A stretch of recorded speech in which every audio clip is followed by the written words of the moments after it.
So the third element of delivery that I found is really easy to understand and use that's very effective from a persuasive standpoint is emphasis.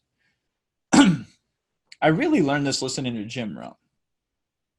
You know, it's so funny because, God, it used to be so hard to find good Jim Rohn. You had to go find him on the internet. Jim, J-I-M, Rohn, R-O-H-N. You had to go order these audio programs. Mostly they were out of stock or even pre-internet with the cassette tapes. Very hard. Nowadays you can go to youtube.com and you can find a lot of Jim Rohn for free that is just sitting there. And Jim was the best presenter I've ever listened to that really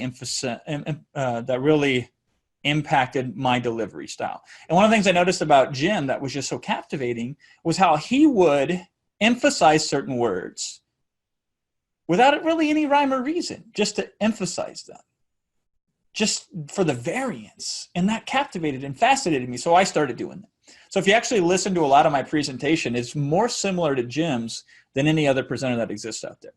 I have modeled more of his presenting abilities than anybody else's. And then I've just adapted them to make them persuasive. But notice how I used the word persuasive and I emphasized it. But you can emphasize anything. Notice how I emphasized anything. Just to do it, just to have a difference. So you're not always saying things the same way. So obviously we can use pauses, which we should, and we can sometimes get really loud and sometimes get really soft. But we can also emphasize certain words. And that's really powerful.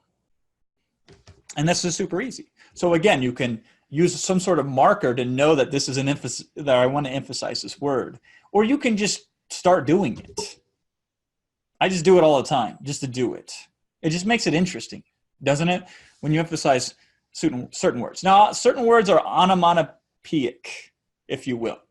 So I have this clip that I'll show you at the end that you can listen to, where I've actually show you the sound wave. I've broken the sound wave down. I have the transcripts with the annotations of the pausing and where I've emphasized it. And the way I start this clip is I say, I shoot up on stage. And the word shoot, I'm shooting the word shoot out of my mouth. That's an example of an onomatopoeia almost. Like kapow is an onomatopoeia, right? Like, you know, those are just sound effects. I don't know if they're onomatopoeic. But there are words where the word itself is also the sound or is also the representation of the word, right? So there are certain words that lend themselves to being emphasized, or not just emphasized. Let's be very clear here. Over-emphasized, just like I just used the word over. Over-emphasized. You don't want to just emphasize something. You want to be dramatic.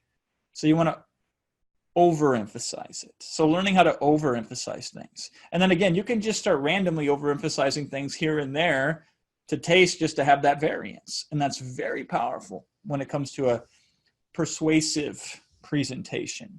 And so, yeah, so listen to your webinars and notice how often you overemphasize something.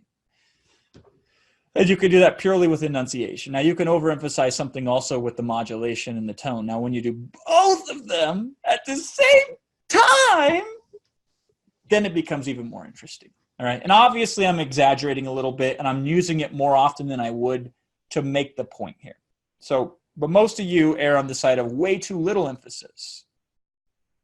And as a result, you don't sound confident. You don't sound any different than any other speaker they've heard.